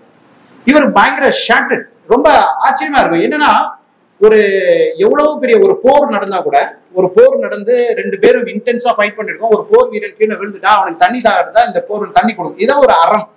இதுதான் நம்ம எல்லா இடத்துலயும். இப்படி வந்து நம்ம இந்த டேங்க் எங்க இருக்குன்னு சொல்லி கேட்க வரல, இந்த தண்ணியை நாங்க தான் இனிமேல் எடுப்போம்னு சொல்ல வரல. we do have a right to get the water. இதுதான் வந்து சொல்ல வரோம். பட் இதுக்கே வந்து ஏன் இவ்வளோ ரிப்பல்சிவா இருக்கிறாங்க? So they are feeling it is unfit for the social association. இங்க சேர்ந்து வாழ்வதற்கு அவங்களுக்குள்ள ஒரு அதிதீவிரமான ஒரு மனத்தடை இருக்கு. ஸோ இதை வந்து எப்படி வந்து சேர்ந்து இருக்கிறது? there is a ஒரு அகமனதில் இருக்கக்கூடிய மிக தீவிரமான வெறுப்புணர்வு. இந்த வெறுப்புணர்வை எப்படி நீ கவுண்டர் பண்ண முடியும்? It's law cannot do it. சட்டத்தின் மூலமாக இதை பண்ண முடியும். So law will always have a limitations இல்லையா? சட்டம் வந்து ஒரு லிமிடேஷன் தான் இருக்கும். Majority can never be controlled by law. Law is meant for minority to keep within the range of the social discipline. அப்போ மெஜாரிட்டி யார் கவர்ன் பண்றாங்கன்னா it's morality. ஒரு அறம் சார்ந்து இது மேஜரா வந்து ரிலிஜன் நம்ம சொல்லுவோம். இந்த ரிலிஜனுக்கான definition of Baba Ambedkar is totally different. அவர் இந்த கண்டெம்பரரி அண்டர்ஸ்டாண்டிங்ல அதை பேசல. இந்த மாதிரி ஒரு நிகழ்வை புரிஞ்சதுக்கு அப்புறம் எகெயின் he was attempting இந்த காலாராம் என்ட்ரி இதெல்லாம் என்னன்னா just to prove that there is no scope for getting along with the society. ஏன்னா அவங்களுக்கு வந்து அவங்களுக்கு ஒரு inherent trouble இருக்கு. There is a system, there is a scripture which is maintaining them to retain that kind of status. So இதை வந்து கரெக்டா புரிஞ்சுக்கிறேன். அப்போ இந்த நம்ம சொசைட்டியை நம்ம வந்து அனலைஸ் பண்ணும்போது ஃபர்ஸ்ட் வந்து வேதிக் சொசைட்டில இருந்து உடனே அடுத்தது இமீடியட்டா நம்ம எல்லாம் என்ன பண்ணுவோம், நிறைய வேற இமீடியட்டா புத்திசம் புத்தர் I mean Gautama Siddhartha is having a very big assault on the Vedic literature. First of all அவர் பெரிய கொஸ்டின் என்னன்னா இன்ஃபாலிபிலிட்டி ஆஃப் வேதா. ஏன் வேதத்தை கொஸ்டின் பண்ண முடியாது? வேதம் வந்து அன்டிஸ்பியூட்டபிள் அப்படின்னா இதை வந்து நீங்க கேள்வியே கேட்க முடியாது. ஏன்னா அதுல நிறைய இருக்கு. வேதங்கள்ல நிறைய கிளாசிபிகேஷன் இருக்கு. we know smritis, right? ஸ்மிருதிஸ்க்கும் சுருதிஸ்னு ஒண்ணு இருக்கு. ஸ்மிருதிக்கும் சுருதிக்குமே வித்தியாசம் இருக்கு. What is Smriti? ஸ்ருதினா நமக்கு தெரியும், அந்த மாதிரி நாரத ஸ்மிருதி, யஜ்ஞவல்ய ஸ்மிருதி, இது மாதிரி ஸ்மிருதிஸ்ன்றது ரிட்டன் பை ஸ்காலர்ஸ். அவங்க வந்து லேர்னட் பீப்புள் எழுதுறதுதான் வந்து ஸ்மிருதி. வேற ஸ்ருதின்றது வந்து இட்ஸ் அ டிவைன் மேல் அப்படியே வந்து உள்வாங்குறது. ஸ்மிருதிகள் வந்து ரொம்ப சுப்பீரியர் தேன் ஸ்மிருதி. அப்போ ரெண்டு ஸ்மிருதிக்கு இடையில டிஃபரன்ஸ் ஆஃப் ஒப்பீனியன் வந்தா ரெண்டும் சரின்னு ஒத்துக்கணும். There is no scope for questioning. அது அவங்களுக்கே இருக்கக்கூடிய விஷயம். இந்த வேற இந்த ஸ்மிருதிகள்ல வந்து எது சுப்பீரியர்னா மனு should have a priority top. இதை வந்து டாப்ல வச்சுக்கணும். ஏதாவது கான்ஃபிளிக்ட் தான் இதுதான் இதோட பிரிஸ்கிரிப்ஷன் நீ கடைசியா எழுதிக்கணும். ஸோ இப்படிதான் வந்து அந்த இதை வரும். அதை ரொம்ப லேட்டரா தான் இதை வந்து கோடிஃபை பண்றாங்க. ஏன்னா Buddhas given a huge assault on that practices. ரொம்ப இதானதுக்கு அப்புறம் 325ல Ashoka is declared Buddhism as a state religion. State religion ஆனதுக்கு அப்புறம் மிகப்பெரிய கஷ்டமாயிடும். the so called the Vedic people, literate people வந்து ஒரு பெரிய சொசைட்டில ஒரு பெரிய ரெகக்னிஷன் இல்லாம கிட்டத்தட்ட 200 ஆண்டுகள் வந்து ரொம்ப கஷ்டம், பெரிய சிக்கலான சூழல், வாழ்வாதாரமே வந்து பறிபோன மாதிரி ஒரு சூழல். அதுக்கப்புறம் தான் நடக்குது ஒரு மிக முக்கியமான இந்த தேர்ட் ஜெனரேஷன் பிரகதத்தோட மிகப்பெரிய அசாசினேஷன் நடக்குது. நீங்க கேள்விப்பட்டிருப்பீங்க, மன்னனின் கொலை அல்லது எதிர்ப்புரட்சியின் தோற்றம், இந்த கவுண்டர் ரெவல்யூஷன் அப்படின்னு அதை பாபாசிகா வந்து டிஸ்கிரைப் பண்றாரு. Counter revolution is very very important it any part of society. அதனாலதான் வந்து இப்போ நான் இப்போ அசோகா பண்ணது வந்து ரெவல்யூஷன்னா, புஷ்யமித்ர ஷுங்கா பண்ணது வந்து counter revolution. So we know everywhere. Even the French Revolution 1789 பண்ண French Revolution subsequently counter revolution ஆயிடுச்சு. Napoleon Bonaparte become a king again. What we have seen in Russia 1917 the revolution is a counter. A revolution always have a counter revolution. ஏன்னா என்ன revolution வந்து ஒரு யூனிக்கான ஒரு component. whereas a liberation will never have. liberation அப்ப நம்ம வந்து ஒரு கான்செப்சுவல் கிளாரிட்டியாக சொல்றேன். லிபரேஷனுக்கும் ரெவல்யூஷனுக்கும் ஒரு பெரிய, நம்ம யூஸ்வலாவே நம்ம எல்லாரும் என்ன பண்ணோம்னா ஒருத்தர் வந்து புரட்சியாளர்னு கூப்பிடுறதுல நமக்கு ஒரு புரட்சியாளர் தன்மையை நம்ம ஃபீல் பண்றோம். புரட்சி அப்படின்றது வந்து இதுதான். புரட்சின்றது வந்து it is all within same மண் மொழி மதம் எல்லாமே ஒரே சமூகத்தில் இருக்கக்கூடியவர்களை எதிர்த்து அந்த மக்களே பண்றதா. வேற அது எல்லாமே வேற ஆட்களா இருக்கும் பொழுது அது வந்து விடுதலைன்னு நம்ம வந்து புரிஞ்சுக்கணும். யூஸ்வலா அமெரிக்க விடுதலை போர், இந்திய விடுதலை போர், you just compare, it is all unique. மொழி மதம் மண் எல்லாத்திலையும் நம்ம வேற இருக்கிறவங்களோட நம்ம வந்து நம்ம அதை பண்ணும் பொழுது it is permanently severe. Whereas every revolution will lead to a counter revolution. Whereas liberation, no. Liberation will not have the counter action. இப்போ அமெரிக்காவில் இருந்த ஒரு லிபரேஷன் வந்து திருப்பி வந்து அது மாதிரி ஆகாது. Revolution is always having this limitation. So இந்த ஒரு புரிதலோட நம்ம அணுக வேண்டியது இருக்கு. இந்த சோசியல் அனாலிசிஸ்ல வந்து ரொம்ப முக்கியமான விஷயம் என்னன்னா, மனிதர்கள், அதாவது எமினன்ட் பர்சனாலிட்டி இருப்பாங்க. Eminent personality, there are immense personality. அதை வந்து காந்தி ஜின்னா ரனடேன்ற ஒரு புத்தகத்துல ரொம்ப கிளியரா சொல்லுவார். எமினன்ட்ன்றவர் ரொம்ப பாப்புலரா இருக்கிறது வேற. பாப்புலரா இருக்கவர் eminent personality, we know everybody, many people we can quote. But immense personality is something different. அவர் யாருன்னா ஒரு மாமனிதர். யூசுவலா இந்த மாமனிதர்களோட எதை நம்ம எடுத்துக்கிறது? இப்ப அம்பேத்கரை நம்ம வந்து ஒரு மாமனிதர்னு சொன்னோம்னா where to start? எந்த அவரோட பிரிஸ்கிரிப்ஷனை நம்ம எடுக்கணும்னா, மாமனிதர்களின் கடைசி வருத்தங்களும் எச்சரிக்கைகளும் மிக மிக முக்கியமானவை. Are we starting our movement from that particular point of view? தான் நமக்கு முன்னாடி கொஸ்டின். ஏன்னா வாழ்க்கையில எல்லா இடங்கள்லயும் இருக்கும். அப்போ உரைகளுக்கும் எழுத்துக்கும் என்ன டிஃபரன்ஸ் இருக்கு? எழுத்துக்கள் நிறைய இருக்கு, நிறைய நிகழ்ச்சிகள், நிறைய இயக்கங்கள் நடத்தப்பட்டிருக்கு. அப்ப எதுல இருந்து நம்ம மாடல் எடுக்கணும்னா, என்னை பொறுத்த வரைக்கும் உரைகளை விட எழுத்துக்கள் ரொம்ப முக்கியமானவை. ஏன்னா உரைகளுக்கு எப்பொழுதுமே எதிர்ப்புற இருக்கக்கூடிய லிமிடேஷன்ஸ் இருக்கு இல்லையா? எப்போதுமே எதிர்ப்புற இருக்கிறவங்க வந்து ஒரு லிமிடேஷன், அதுக்கு தகுந்த மாதிரி தான் நம்ம வந்து உரை இருக்கும். ஃபார் எக்ஸாம்பிள், இப்போ ஒரு கம்பெனியோட ஓனர் இருக்கிறாருன்னா, அவரு தன்னுடைய தொழிலாளர்கிட்ட போய் தன்னுடைய பிசினஸ் பத்தி பேசும்போது ஒரு மாதிரி பேசுவார் இல்லையா? அவர் சொல்லார், ஊக்கப்படுத்தி பேசுவார், நல்லா பண்ணுங்க, இந்த வாட்டி ப்ராஃபிட் வரணும் அப்படின்ட்டு. அதே நபர் வந்து பேங்க் மேனேஜர்கிட்ட போய் பேசினார்னா, he will talk in different terms.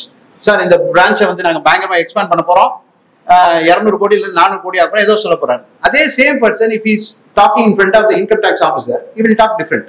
ஏன்னா he will have அதுக்கு தகுந்த மாதிரி. எழுத்துக்கு வந்து அந்த லிமிடேஷன் கிடையாது. Even you cannot change in full stop or comma, எல்லாமே அது பெர்மனண்டா இருந்தாலும் unless you give another college income, it is not possible. So இந்த மாதிரி ஒரு லிமிடேஷன். ஸோ எதை வந்து ப்ரியாரிட்டைஸ் பண்ணோம், அதுலயும் நம்ம வந்து குரோனாலஜிக்கலா நம்ம வந்து நிறைய எடுக்க வேண்டியது. பாபா சாஹேப் அம்பேத்கருடைய பப்ளிகேஷன் புக்ஸ் வந்து நான் சொன்ன 1936ல புக்கே அவைலபிளே கிடையாது. அவரோட எழுத்துக்கள் எல்லாம் முதல்ல வெளியில வந்தது 1979 தான். 1979 தான் முதல்ல வெளியில வந்தது. அது 2003 வரைக்கும் அது பப்ளிஷ் பண்ணாங்க. கடைசி வால்யூம் 17 பார்ட் 1 2 3 இது எல்லாமே வந்து 2003 தான் வந்தது. கிட்டத்தட்ட 15,450 பக்கங்கள் ஆங்கில தொகுப்பு இல்லையா? 17 தொகுப்புகள். அது தமிழ்ல வந்து 17,340 பக்கங்கள் இருக்கு. வால்யூம் 37 வந்து 2005 தான் வந்துச்சு. 2005 2007 தான் இது வந்து.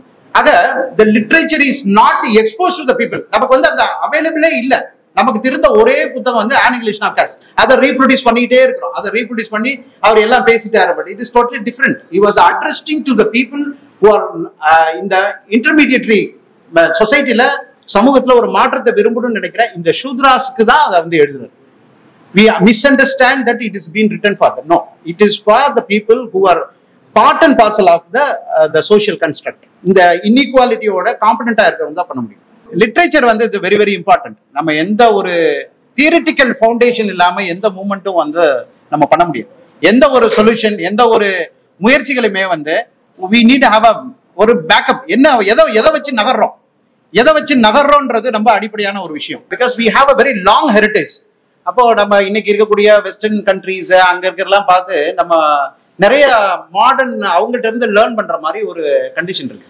whereas we were doing it. நமக்கு லாலதா யூனிவர்சிட்டி பத்தி ஒரு பெரிய நமக்கு நரேட்டிவ் இருக்கு இல்லையா? பிகாஸ் அங்க இருந்த ப்ரொஃபஸரே 10,000 இருந்தாங்க, உலகம் ஃபுல்லா இருந்து வந்தாங்க. இவான்ஸ் வாங்கலாம் பார்த்தா கிட்டத்தட்ட 22 இயர்ஸ், அந்த ஏஜ் ஆஃப் 19ல வந்துட்டு 22 வருஷம் இந்தியாவிலேயே இருந்திருக்கிறாரு. ஆச்சரியமா இருக்கு. இன்னைக்கு நம்ம ஃபிளைட்ல போறோம், நம்ம வேற மோட் ஆஃப் டிரான்ஸ்போர்டேஷன்லாம் இருக்கு. ஒரு கல்ச்சுரலா எவ்வளவு ரிச்சா இருந்திருந்தா இவ்வளவு தூரம் வந்து பெரிய ரெக்கார்ட் பண்ணிருக்காரு. நிறைய பேர் வந்திருக்காங்க. பெரிய அங்க இருந்து இதுல மிடில் ஈஸ்ட்ல இருந்து நிறைய வந்திருக்கிறாங்க, இட்டாலியில இருந்து நிறைய வந்திருக்கிறாங்க. எல்லா இடங்கள்லயும் இந்தியா வந்து ஒரு மிகப்பெரிய விஷயமா பாத்துங்க. இந்த சோசியலாவும் நமக்கும் மனிதனுக்கும் இயற்கைக்குமான ஒரு நுட்பமான ஒரு புரிந்துணர்வோட நம்ம வாழ்வியல் அமைப்பு இருந்த ஒரு சமூகத்துல we just distracted from meaning. அப்போ the inequality become the norms of the society. அது வந்து it is not qualifying with the democratic principle. நம்ம ஒரு டெமோக்ரஸியை வந்து ப்ரொபகேட்டா பண்ணி அடுத்த லெவலுக்கு நடக்கும்போது there is a impediment. நம்மளால அதை வந்து அடுத்த கட்டத்துக்கு நகர்த்த முடியாம நிறைய தடைகள் இருக்கு. நம்மளால வந்து அவங்கவுங்க லெவல்ல நம்ம புரிஞ்சுக்கிறதுல அப்படியே நகர்றோம். இப்ப இதை வந்து ஒவ்வொரு படித்தவர்களுக்கும், ஒவ்வொரு கான்சியஸாகவும் இருக்கிறவங்களுக்கும், நம்ம முற்போக்குன்னு நம்மளை நினைச்சுக்கிறவங்களுக்கு எல்லாத்துக்கும் மிக முக்கியமான சவால் என்னன்னா, இதை எப்படி நகர்த்துறது? How we can help high, like நம்மளுடைய ஒரு உயர்ந்த நிலையில இருக்கிறோன்றத சொல்றதுக்கு ஒரு எளிமையா நம்மளை வந்து டபுள் பண்ணிடுவாங்க. எளிமையா வந்து யார் வேணாலும் சொல்ல ஒரு சின்ன வார்த்தை நீங்க தேவை நம்ம வந்து இது பண்ண வேண்டியது இருக்கு. அதை வந்து டிஃபெண்ட் பண்றதே பெரிய கஷ்டமான ஒரு விஷயமா இருக்கு, யாரா இருக்கட்டும், any segment of the society. அப்போ இந்த சொசைட்டியை வந்து ரீஃபார்ம் பண்றதுக்கு நம்ம எங்க இருந்து ஆரம்பிக்கிறது? ஏன்னா இட் இஸ் நாட் ஈஸி. நம்ம வந்து ஒரு காலனியல் ரூல்ல இருந்து வந்த மாதிரியோ ஒரு எக்கனாமிக்கல் ஒரு அப்ரேஷன்ல இருந்து வந்த மாதிரியோ அப்படி ஒன்றும் கிடையாது. It is a very deep rooted, it's become our DNA. நமக்குடைய பார்ட்டி நம்மளுடைய டிஎன்ஏ ஜெனடிக் மேக்கப்பாவே இருக்கு. It is a very long history. Baba Saheb அம்பேத்கரோட வால்யூம் 7 வந்து ரொம்ப யூனிக்கான ஒரு புக்கு. வால்யூம் 7 இங்கிலீஷ்ல வந்து ரெண்டு பார்ட் இருக்கு. One is who are Shudras and நம் பார்ட் 2 வந்து who is untouchables, how they become untouchables and it's date of birth. ரொம்ப கிறிஸ்பா சொல்றாரு. நமக்கு ரேண்டமா நம்ம ஒரு வேலை சொல்லுவோம்ல, 2000-3000 வருஷமா இருக்கு அப்படின்னு சொல்லுவோம். அப்படி இல்லை அப்படின்றாரு. It's not so. அப்படிலாம் ஒண்ணு கிடையாது. எக்ஸாக்டா ஒரு டென்டேட்டிவா பிக்ஸ் பண்றாரு. 300 to 400 AD அப்படின்றாரு. Almost 1600 years. இதுதான் இந்த அன்டச்சபிலிட்டியோட ஒரு யூனிக்கான ஒரு ஹிஸ்டரி. சோ நம்ம சும்மா நினைச்சு பாருங்களேன், நம்ம ஒரு பொலிட்டிக்கலா நம்ம அப்ரஸா இருந்தது பாத்தீங்கன்னா 1600ல பிரிட்டிஷர் வராங்க. அபிஷியலா அவங்க வந்து நம்மள பொலிட்டிக்கலா கேப்சர் பண்றது வந்து 1757 தான். 1757 is very very important. History students தான் உங்களுக்கு தெரியும். Battle of Plassey. Battle of பிளாசில வந்து அந்த ஒரு ராபர்ட் கிளைவ் வந்து பயங்கரமா சண்டை போட்டு அதை பிடிச்சிடுவார். அதோட கடைசி வார், அந்த லேண்ட் அக்விசிஷன் அவங்க பண்ண கடைசி வாரம் வந்து 1818 எது? Koregaon war. That is Peshwas and பிரிட்டிஷருக்கு நடந்த இதுல மகள் valiantly fought and they captured the power. அதான் ரொம்ப முக்கியம். 1818 significance we know, right? As lawyers we know everything. Even 2018 நடந்து தெரியும்ல. Again the 200 years செலிப்ரேஷன்ல என்ன நடந்தது? ஒரு புது காயினேஜ்ல நம்ம வந்து பண்ணி நம்ம அதை எப்படி அதெல்லாம் பண்ண முடிஞ்சது அப்படின்றத புது வேர்டு நமக்கு கிடைச்சது. 2018ல we got a new word like urban nexus, right? அதுதான் அதோட ரெமினிசன்ஸ், அதோட நினைவு கூறுல தான் அது வந்து நடந்தது. 1818 முடிஞ்சது. 1818க்கு அப்புறம் நடந்த மிக முக்கியமான விஷயம் என்னன்னா, அதுக்கு ஒரு ரிவோல்ட் நடக்குது. இந்த 1857ல ஃபர்ஸ்ட் இண்டிபெண்டன்ட் வார். 1757ல நடந்ததுக்கு எதிர்வினை வந்து 1857. 100 ஆண்டு கால நம் அரசியல் அடிமைத்தனத்திற்கு நம்ம எவ்வளவு நாள் வந்து ஃபைட் பண்ணி வாங்குறோம் இண்டிபெண்டன்ஸ்? 90 years நம்ம ஃபைட் பண்றோம். 1947 we got independence, right? அதுக்கு நம்ம கண்டினியூஸா ஒர்க் பண்ணிடுறோம். 1885ல வந்து இந்தியன் நேஷனல் காங்கிரஸ் வருது. அதுக்கப்புறம் 1909ல வந்து மின்டோ மார்லி வராரு. 1919ல மாண்டே கெம்ஸ்ஃபோர்ட் வராரு. 2028ல சைமன் வராரு. அப்புறம் கிரிப்ஸ் வராரு. 1942ல வராரு, ரைட்டா? அப்புறம் 1947ல ஆல்மோஸ்ட் எல்லாமே வேர்ல்ட் வார் வருது. வேர்ல்ட் வார் வந்தோன்னா பிரிட்டிஷே முடிவு பண்ணிட்டானுங்க, இந்தியாவுக்கு ஒரு இண்டிபெண்டன்ட் கொடுக்கறத நம்ம வந்து ரிசால்வ் பண்ணிட்டோம் அப்படின்னு. இவ்வளவு ஒரு 100 ஆண்டு கால அரசியல் அடிமைத்தனத்துக்கு நமக்கு 90 ஆண்டு காலம் போராட வேண்டியது. இந்த 3000 ஆண்டு கால வர்ண பேதத்தில் இருந்த ஒரு சமூகம் 2000 ஆண்டு காலமாக சாதிய வேற்றுமை, the extension of varna classification is the caste system. Caste சிஸ்டத்துக்கும் அந்த அன்டச்சபிலிட்டிக்கு சம்மந்தமே கிடையாது. We misunderstand that. We misunderstand. Caste system தான் untouchability. Untouchability come very late. 600-700 வருடங்களுக்கு பின்னாடி தான் வருது. That's a period. 185ல தான் வந்து Manu is returning the code. The code Manu எழுதுறார். Manu Smriti is came into force. 165. 185ல தான் அந்த கவுண்டர் ரெவல்யூஷன் நடக்குது. 185 BCல வந்து counter revolution. Pushyamitra Sunga is assassinating the Brihadath. பிரகதத்துக்கு ஒரு பெரிய யூனிக்கான ஒரு ஸ்டோரி. நீங்க யூசுவலா இஸ் a Brahmin commandant. அவர் வந்து யூசுவலா as per the Veda prescriptions Brahmins will never rule. அவங்க ரூல் பண்ணக்கூடாது. அவங்க ஒன்லி அட்வைசர்ஸ் அண்ட் கிளர்ஜிமெனா தான் இருக்கும். அவங்க வந்து எப்படி வந்து இதை பண்ண முடியும் அப்படின்றதுக்கு ஒரு பெரிய ஒரு ஸ்டோரி இருக்கு. You can cross verify. 2015ல வந்து Indian government gave $1 billion to Mongolia. $1 billion.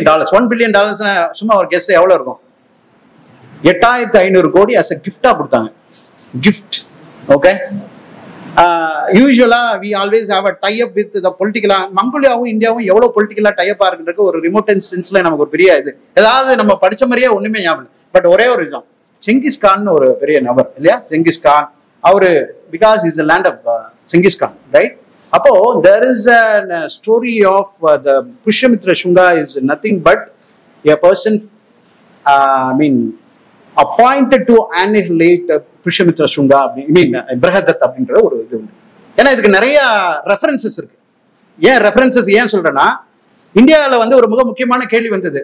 Chhatrapati Sivaji வந்து அவர் இவரு காரனேஷனுக்கு எலிஜிபிள் இல்லையா அப்படின்னு அவங்க என்ன சொல்லிட்டாங்கன்னா அவரு சொல்லிடுறாரு, no you are not eligible because you are Shudra. நீ எவ்வளவு பெரிய வாரியரா வேணா இருக்கலாம், நீ ஒரு நாட்டு பட்டாபிஷேகம் உனக்கு பண்ண முடியாது, நீ வந்து ஒரு சூத்திரனா இருக்கிற. அதுக்காக அவர் போய் நிறைய டாக்குமெண்ட்லாம் ரெடி பண்ண. அவங்க என்ன பண்றாரு, அதுக்கு ஒரு பெரிய கோர்ட் கேஸே நடந்தது. உங்களுக்கு தெரிஞ்சிருக்கும் இந்தியாவில் வந்து சத்திரியர்கள் இருக்கிறார்களா இல்லையா. வெஸ்ட் பெங்கால் நடந்த கோர்ட்ல வந்து இருக்கிறாங்கன்ற, பீகார்ல நடந்த கோர்ட் கேஸ்ல இல்லைன்ற, இப்படி நிறைய அதாவது பிரிவி கவுன்சில் வரைக்கும் போய் ஈவன் அந்த சரபோஜி கிங் வந்த வரைக்கும் அதோட கோர்ட் இருக்கு. மெட்ராஸ் ஹைகோர்ட்ல கூட அந்த கேஸ் இருக்கு, சத்திரியர்கள் இருக்கிறார்களா இல்லையான்றது. அப்போ சத்ரபதி சிவாஜியை வந்து அவரு சத்ரியான்னு டிக்ளேர் பண்றதுக்கு ராஜஸ்தான்ல இருந்து ஒரு கிரைட்டீரியா கொண்டு வராங்க. அங்க சிசோடியான்னு ஒரு கம்யூனிட்டி இருந்தாங்க, அவங்க வந்து அந்த கிளானை சேர்ந்தவர் அப்படின்னு சொல்லி தான் அந்த காகா பட்டை போய் கன்வின்ஸ் பண்றாங்க. காகா பட்டுன்னு ஒரு அவரு சொல்வார் இல்லையா, நம்ம ஒத்துக்க மாட்டார், மோரேபத் பிங்லே வந்து ஒத்துக்க மாட்டார். அவரோட அமைச்சர் தான் உனக்கு எலிஜிபிள் இல்லப்பா அப்படின்னு சொல்லிடுவாரு சத்ரபதியா. இவருக்கு பயங்கர அப்செட் ஆயிடுவார், என்னடா நான் இவ்வளவு பெரிய வேலை பண்ணிருக்கேன் எனக்கு ஒண்ணுமே இல்லைன்னு.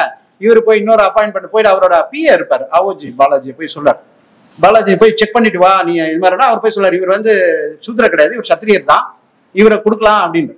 அப்புறம் கொடுக்கும் பொழுது அவர் வந்து பண்ணும்போது கேட்பார், இதை நீ ஒத்துதான் அவனு போய் இவர் சொல்ல, நான் அவனுக்கு கொடுக்க கூடாதுன்னு இருக்கேன், நீ பாட்டுக்கு வந்து because is given a huge money. அந்த காலத்துல ஒரு 300 கிலோ 400 கிலோ கோல்டு மட்டுமே சும்மா ஒரு டோக்கன் மாதிரி அவர் கொடுத்து அவரை கூட்டிட்டு வந்து பண்ணிருக்காரு. இதை வந்து ஒத்துக்கிட்டு அப்ப வந்து இவர் ஒரு கேள்வி கேட்கிறாரு, நான் வந்து இப்படி இவனுக்கு காரணேஷன் நீ அனுமதிக்கலன்னா நான் ஆவோஜி பாலாஜிக்கு நான் கொடுத்துருவேன், நீ என்ன சொல்ற அப்படின் போது, யூஸ்வலாவே இட்ஸ் வெரி ஸ்மார்ட் மூவ் இல்லையா. 2 தீமைகள்ல ஒன்னு தேர்ந்தெடுக்கணும், எதை தேர்ந்தெடுக்கணும், குறைஞ்சபட்ச தீமை தான் நம்ம தேர்ந்தெடுக்கும். 2 நன்மைகளில் ஒன்றை தேர்ந்தெடுக்க வேண்டும் என்றால் நம்ம அதிகபட்ச நன்மையை தேர்ந்தெடுக்கும். அப்போ the smart Moropant Pingle is decided Avaji Balaji அவன் very smart because is from the Kayas community.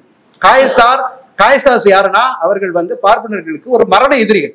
ஏன்னா நாலேஜ் வைஸ் அவன் is occupying higher position, PS இல்லையா, பர்சனல் அசிஸ்டன்ட். அவனுக்குலாம் கொடுக்குறேன், இவனுக்கு சிவாஜி கொடுங்க, சூத்ராஸ் இவன் போயிட்டு இவனை நாங்கள் மேனேஜ் பண்ணிக்கிறோம் அப்படின்னு சொல்லி இப்படி வந்ததுதான். அதோட கிளான்ல வந்தவர் தான் ஷாகு மகாராஜ்.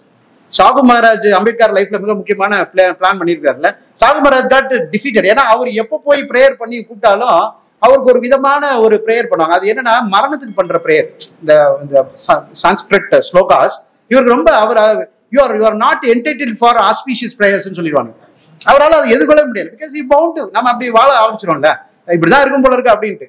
ஸோ அதனாலதான் இதை ஏதாவது எதிர்கொள்ள முடியுமா, ஏன்னா அஸ் அ கிங்கா அவர் எதிர்கொள்ள முடியல. he was looking for someone intellectual. அதுக்காகவே இவர் இன்வெஸ்ட் பண்றாரு in terms of scholarship, is sending him abroad. அவர் வருவாரா, இந்த அவலங்களுக்கெல்லாம் ஒரு தீர்வு நடக்குமா அப்படின்னு யோசிக்கிறார். ஸோ இது வந்து ஒரு நமக்கு முன்னாடி இருக்கக்கூடிய சிக்கல். ஸோ இந்த மாதிரி ஒரு சோசியல் காம்ப்ளெக்சிட்டி 600 ஆண்டுகள்னா சிம்பிள் லாஜிக், சிம்பிளா அப்படியே ட்ரைட் ஆகிட்டே வருது. அப்படியே வந்துகிட்டே இருக்கும் பொழுது ஈஸியா வந்து இந்த முக்கியமான பங்கு எடுக்கிறது வந்துன்னா கவு ஸ்லாட்டர், த ட்ரெடிஷனல் பீஃப் ஈட்டர்ஸ். என்ன சொல்றாங்க அம்பேத்கர் சொல்றாங்கன்னா, சடன்லி பிகம் ரெவல்யூஷன் பண்றாங்க. அது என்னன்னா single revolution, double revolution. The voracious beef eaters of the Vedic Brahminical community suddenly declaring themselves as a vegetarian. Number 1, it's a revolution number 1. Not only becoming a vegetarian, and they also declaring cow as a holy. மாடை வந்து அதாவது ரொம்ப scriptures ரொம்ப கிளியரா இருக்கு. அதுக்கு அந்த பேரே இருக்கு, ஹோங்கான் பேரு. கெஸ்ட் வந்துட்டா நம்ம எல்லாம் யாராச்சும் ஊர்ல இருந்து விருந்தாடி வந்துட்டா நம்ம வெட்டுவோம்ல, அந்த ஃபங்க்ஷனுக்கு வந்து 14 மாடு வெட்டணும். அந்த மாட்டுக்கு வந்து பேர் வந்து ஹைஃபஸ். அது ஹைஃபஸ்னா என்னன்னா கண்ணுக்குட்டி போடாத மாடு தான் வெட்டணும். அதை எப்படி எல்லாம் சமைக்கணும், பால்லேயே ஊற வச்சு அதுல அரிசி அதில் போட்டு வேக வச்சு அப்புறம் நெய்யை ஊற்றி சமைக்கணுன்ற மாதிரி ஒரு இது. இட் இஸ் ஆல் எக்யா பண்ணும்பொழுது எல்லாமே வந்து இந்த மாதிரி கான்ட்ரிபியூஷன் நடக்கும். வாட் இஸ் எக்யானா தட் இஸ் ஒன்லி அதான் அந்த புரோகிதம்ன்ற எக்யா பண்ணா ஒரு மிக முக்கியமான விஷயம் ஒன்று கிடைக்கும். whenever a priest is doing yagya, he will get 3 items. என்னென்னலாம், yagya pashu, that's beef, soma, that's a liquor, and maithuna, sexual pleasure, women. எப்பப்பெல்லாம் அது பண்ண அவர் became 24/7 அவர் அதிலேயே எங்கேஜ்டாக இருப்பார். பிகாஸ் மனிதனோட வாழ்க்கையில் மிக அதிகமானது உணவு, ஒரு ரிலாக்ஸ்ட் மைண்ட் செட் அண்ட் இவன் procreation process or pleasure seeking. இது எல்லாமே ஃப்ரீ ஆஃப் காஸ்ட்ல டேக் கேர் பண்ணுதுன்னா they keep on doing. இதை தான் கண்டெஸ்ட் பண்றாரு. You cannot do it. ஏன்னா அக்ரேரியன் எக்கானமில you are keep on slaughtering the animals. அது எப்படி நீ இதா இருக்க முடியுமா, அதுல majority of society they got liberated. So இதை வந்து பின்னாடி என்ன பண்றாங்கன்னா, டூரிங் த குப்தா பீரியட் நம்ம படிச்சிருப்போம். குப்தா பீரியட் குப்தர்கள் காலம் பொற்காலம் இல்லையா? நம்ம ஒரு முக்கியமான ஒரு விஷயம். எப்படி திடீர்னு அப்படி ஆச்சுன்னா, Buddha is a one who declared killing the cow is the capital punishment. புத்தர் காலத்துல பசுவை கொள்வது மரண தண்டனை விதிக்கக்கூடிய அளவுக்கு ஒரு மிக முக்கியமான ஒரு the so-called the broken men who are nothing to do with the varna system nor caste system or any society, the outcast or untouchables and never been part and parcel of the Hindu system. அதுக்கு தொடர்பற்றவர்கள், அவங்களுக்கு தெரியவே தெரியாது. ஏன்னா varna system is essentially have a 4 varnas. There is no scope for 5th varna. நாமளா வந்து 5 6 7 no, அப்படிலாம் இருக்க முடியாது, அப்படி இருக்கவே இருக்காது. That is why always there is a conflict. The people, the propounder of equality, and the people they are believing in inequality. இது ரெண்டுக்கும் இருக்கக்கூடிய கான்ஃபிளிக் தான் இந்தியன். நம்ம வந்து இதை பிராமணிக்கல் ஏதாவது வேணாலும் சொல்லலாம். It is a two ideological fight. The people supporting the inequality, the people supporting equality. இதுதான் பிரச்சனை. இப்போ இது என்ன சிம்பிள் லாஜிக். நம்ம என்ன பண்றோம்னா, the believer of equality is trying to convince the people those believe inequality kindly accept it. It's altogether different ball game. Why should they understand? You need not to debate and discuss with them.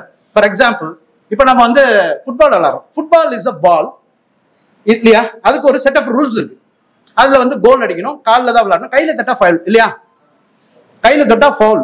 There is a similar ball, it is called volleyball. Size அதே பால் இருக்கும். ஆனா இங்க rule என்னன்னா, கையில தான் விளாடணும், காலில் விளாண்டா foul, out. இது நம்ம volleyball player try to play in the football court. Totally mismatching. We are not understanding the fabric. இத வந்து விலகிக்கலனா நம்ம எப்படி வந்து இத வந்து காலகாலமா நெகோஷியேட் பண்ணிட்டே இருக்கோம். We want to have a no need. They are very clear. They are accepted their differences. நீங்க அடையாளப்படுத்திக் கொள்வதா நான் என்ன புரிஞ்சுக்கிறேன்னா, குறிப்பா யூசுவலா இந்தியன் கண்டெக்ஸ்ட்ல வந்து அம்பேத்கர்னா உடனே then the so-called the beneficiary of reservations, of course everyone including EWS are beneficiaries, but again the traditional lovers are the finders யாருன்னா நம்ம இந்த so-called the scheduled caste people. அவங்க என்ன நினைப்பாங்கன்னா, இது வந்து இப்படி நம்ம போய் ஏதாவது ஒரே ஒரு விதத்துல நம்ம போய் பண்ணிக்கணும், நம்ம ஏதாவது ஒரு அடையாளத்தை நம்ம பெற்றுக்கணும், அங்க போய் அங்கீகாரம் பெற்றுக்கொள்ளலாம். absolutely unwarranted because it's all together. நீங்க அம்பேத்கரோட பிரிஸ்கிரிப்ஷனை பார்க்கணும். Always he prescribe even in the 1932 இதுல வந்து ரொம்ப சீரியஸா அவர் வந்து பிரிக்கிறார். the Indian social life, the untouchables are the separate elements அப்படின்ற தனி மூலகத்தினர். எப்படி வந்து முஸ்லீம்கள் இருக்கிறாங்களோ, ஆங்கிலேயன் இருக்கிறாங்களோ, பார்சிகள் இருக்கிறாங்களோ, தனி மூலகத்தினர். அவர்களுக்கு சீக் இருக்கிற மாதிரி அவங்கள வந்து தனியா recognise. That is why he keep on talking about separate electorate. Separate எலெக்டரேட்டை வந்து 1932 பூனா பேக்ல டிஃபீட் ஆயிடுச்சு. நம்ம பொதுவா புரிஞ்சிருக்கிறோம். It is only a temporary. He was fighting till 1946. அது கடைசி மூடு விழா பண்ணது வந்து ஸ்டான்ஃபோர்ட் கிரிப்ஸ் வந்து கமிட் பண்றார். I understand you are perfect but I am unable to do அப்படின்னு ரொம்ப கிளியரா வந்து சொல்றார். Then 1942ல இருந்து 46 வரைக்கும் he was a labor member, right? அங்க வந்து புதுசா ஒரு ப்ரொபோசல் வைக்கிறார். 1942 நவம்பர்ல நாக்பூர் கான்ஃபரன்ஸ் நடக்குது. 70,000 people attended the meeting. It is 18, 19, 20 3 நாள் நடந்த கான்ஃபரன்ஸ்ல தந்தை சிவராஜ் தான் அதுக்கு வந்து பிரசிடென்டா இருக்காரு. ஏன்னா he was a labor member.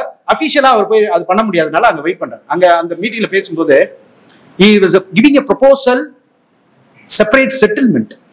It is almost equal to a separate country. Separate settlement பார்த்தோன்னா சடனா one person is got wild. யாருன்னா மோகன்தாஸ் கரம்சந்த் காந்தி. அவர் 1932க்கு அப்புறம் அவர் அவுட் ஆஃப் பொலிட்டிக்ஸ். இந்தியன் பொலிட்டிக்ஸ்லேயே அவர் இல்லை. நீங்க பாத்தீங்கன்னா ட்ராக் பண்ணீங்கன்னா தெரியும். அவர் பூனா பேக்ட் கையெழுத்து போட்டார் இல்லையா? செப்டம்பர் 24, 1932 4 நாள் வந்து ஃபாஸ்டிங் இருக்கிறாரு. 20ல இருந்து 24 வரைக்கும் இருக்கிறாரு. 1932 ஆகஸ்ட் 17 தான் கம்யூனல் அவார்டு வருது. ராம்சே மெக்டொனால்ட் வந்து அவார்டு கொடுக்குறாரு. அதை பார்த்தோன்னே இவர் பயங்கர ஷாக் ஆகி 20ஆம் தேதி போய் இருந்து 24 4 நாள் வந்து இது இருக்கிறாரு. அப்புறம் எகைன் அந்த பூனா பேக்ட் சைன் ஆகுது. அதுக்கப்புறம் he will just move away to Shantiniketan. கல்கட்டால போயிடுவார். he was hobnobbing with Rabindranath Tagore. அவரோட அங்க ஃபன் பண்ணிட்டு அப்படியே அங்க இருப்பார். வரவே எங்க சீன்ல இல்ல. சடனா ஒரு 1942ல ஆகஸ்ட் 8ஆம் தேதி ஒரு பயங்கரமான குவிட் இந்தியா மூவ்மெண்ட் அப்படின்னு ஒரு கேள்விப்பட்டிருக்கோம்ல, வெள்ளையனே வெளியேறி இருக்கும். 10 வருஷம் கழிச்சு சடனா பொலிட்டிக்கல் வர்றாரு. ஏன் அப்படின்னா he was talking separate settlement. ஏன்னா separate எலக்ட்ரேட்டை he diffused with his own cajole and a very sentimental emotional black mind. இங்க ஒண்ணும் பண்ண முடியல திருப்பி. ஏன்னா he was totally powdered. அங்க வந்து ரவுண்ட் டேபிள் கான்ஃபரன்ஸ் வந்து காந்தி unable to discuss. அவரோட ஃப்ரெண்ட் எழுதுறாரு. அவரோட ஃப்ரெண்ட் காந்தியோட ஃப்ரெண்ட் இதுல இருக்கிறவர் எழுதுறாரு. ஏன்னா இதே மாதிரி மீட்டிங் வந்து 1922ல ரவுண்ட் டேபிள் கான்ஃபரன்ஸ் நடக்குது. இங்கிலாந்து பீப்புளோட அயர்லாந்து பீப்புள் வந்து பண்றாங்க. அவங்க வந்து இதே போல நெகோசியேட் பண்றதுக்காக போகும்பொழுது இந்த செப்பரேட் கண்ட்ரி கேட்கறவங்க வந்து ஏன் வந்தீங்கன்னு சொல்லிட்டு அவங்க 2 பேரையும் 3 பேரையும் அவங்க சுட்டே கொண்டு வருவாங்க. அயர்லாந்து ஐரிஷ் இந்த ஷின்ஃபின் ஒரு அமைப்பு அவங்க கொண்டே விடுவாங்க. இங்க காந்தி வந்து சுத்தமா ஒண்ணுமே பேசவே மாட்டார். ஒண்ணுமே பேசாம ரிடிகுலிங் தட் ஐ ஆம் த ஒன்லி ரெப்ரசன்டேட்டிவ், இவங்க எல்லாம் எதுக்கு வந்திருக்காங்க அப்படின்னு சொல்லிட்டு ஒரு முக்கியமான கேள்வி. அவங்க ஃப்ரெண்டு எல்லாம் அவரோட ஃப்ரெண்டு ரொம்ப க்ளோஸ் ஃப்ரெண்ட்ஸ் தான். He could have, instead of coming empty-handed, he could have brought a couple of countries' constitutional book references அப்படின்னு சொல்லுவாங்க. தெரியல, அவர் ஒண்ணுமே அவர் எடுத்துட்டு போறதுன்னா ஒரு கடலையும் ஒரு ஆட்டுக்குட்டியும் எடுத்துட்டு போறாரு. நீங்க அந்த போட்டோஸ் இருக்கு அந்த ஷிப்ல ஏறும்போது பாத்தீங்கன்னா அந்த ஒரு ஆட்டுக்குட்டி, ஒரு சின்ன ஒரு ஆடும் ஒரு கடலையும். he was experimenting his sexuality. இதை வந்து எக்ஸ்பெரிமெண்ட் பண்ணிட்டே இருக்காரு. அவர் லைஃப் லாங்கா வந்து பண்றாரு. அதை வந்து வெரி ஹானஸ்ட்லி அவர் பண்றாரு. இந்த இடத்துல வந்து அவர் எதையுமே டிஸ்கஸ் பண்ண முடியல. Instead he was cajoling the Islamic people. அவர் என்ன பண்றாருன்னா அம்பேத்கரோட இன்டெலெக்சுவல் டைமென்ஷனை வந்து புரிஞ்சுக்கொள்ள முடியாம அவர் என்ன பண்றாருன்னா எதிர்கொள்ளவே முடியல. பிகாஸ் எவ்ரிபடி சிட்டிங் 565 பிரின்ஸ்லி ஸ்டேட்ஸோட ரெப்ரஸன்டேட்டிவ் உட்கார்ந்துருக்காங்க. பிரிட்டிஷ்ல இருக்கக்கூடிய டாப் நாச் பீப்புள் உட்காந்துருக்காரு. பிரைம் மினிஸ்டர் உட்காந்துருக்காரு. இந்த கவர்னர்ஸ் உட்காந்துருக்காங்க. Ambedkar is representing. எல்லாத்தையும் சொல்லாரு. பாயிண்ட் பிளாங்கா உட்காந்து பிரைம் மினிஸ்டர் சொல்லாரு, யூ பீப்புள் சீட்டட் அஸ் அப்படின்ற. You people seated us. We are the people responsible for instilling the British government in India, fighting for the equality, but you are not made a single stone on behalf of us. அப்படின்னா அவங்கள அப்படியே ஒண்ணுமே பண்ண முடியல. It is a very very frank open question. ஏன் அப்படி நடந்ததுன்னா 1957லே வந்து பிரிட்டிஷ் குயின் வந்து சொல்லிட்டாங்க, don't interfere in the civil life. Only இந்த பெரிஃபரல் எக்கனாமிக் ஹாஸ்பிட்டல் மட்டும் பண்ணாங்க. because it's lead to lot of complications. நம்மளால இவங்களை தொடர்ச்சியா அவங்கள ஒரே objectives in economic exploitation. இதை நம்ம பண்ண முடியாது, அதனால இதை விட்டுறலாம், நீங்க பேசாம இதை விட்டுருங்க. அதனால அவங்க இந்த அவங்களோட பர்சனல் சிவில் லைஃப்ல அவங்க இன்டர்ஃபியர் ஆகவே இல்லை, அப்படியே விட்டுட்டாங்க.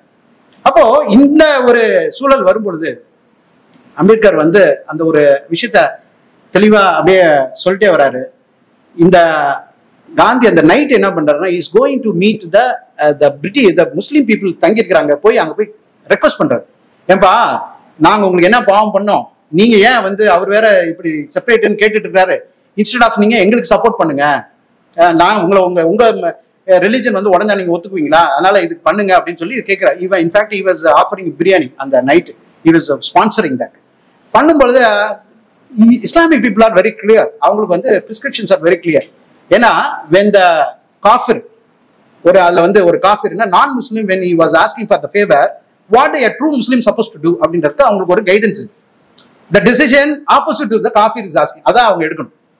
இப்போ யார் வந்து கேட்கணும் அதுக்கு எதிரான ஒரு முடிவு எடுக்கணுன்றது அவங்களுக்கு இருக்கிற பிரிஸ்கிரிப்ஷன். அவங்க வந்து தெளிவா they maintain the neutrality. அதுல இவருக்கு பயங்கர defeat. he was failed, ignominious failure in the round table conference. அவர் வராரு, அதை எவ்வளவு நரேட் பண்றாரு. பாம்பேல வந்து இறங்கும் பொழுது he become a silence, அமைதியாரு.